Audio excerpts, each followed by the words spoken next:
Bonjour Morgane. Bonjour Flaubert. Avant de rentrer dans le vif du sujet, j'aimerais juste vous raconter une petite histoire, une histoire qui m'a marqué. On est en 2010 à peu près à Nice, le 28 avril. Alors le 28 avril, c'est une date un peu particulière. D'abord, c'est l'anniversaire de ma maman. Je l'embrasse, même si, soyons honnêtes, à mon avis, elle n'écoute pas le podcast, mais ça, c'est pas grave, je l'aime quand même.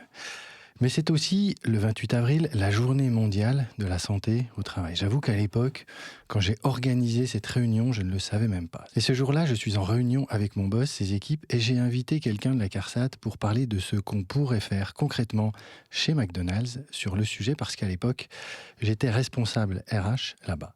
L'intervenant, c'était Vincent Beau. Vous le connaissez, je l'ai reçu dans l'épisode 21, épisode qui a d'ailleurs été très écouté.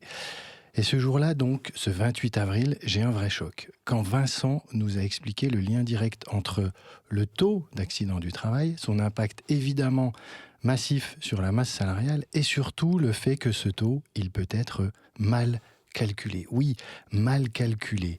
Et qu'il faut donc systématiquement le vérifier. Je le rappelle ici pour poser les bases, le taux AT, c'est un pourcentage appliqué à la masse salariale, un chiffre qu'il y a sur la fiche de paye de chaque salarié.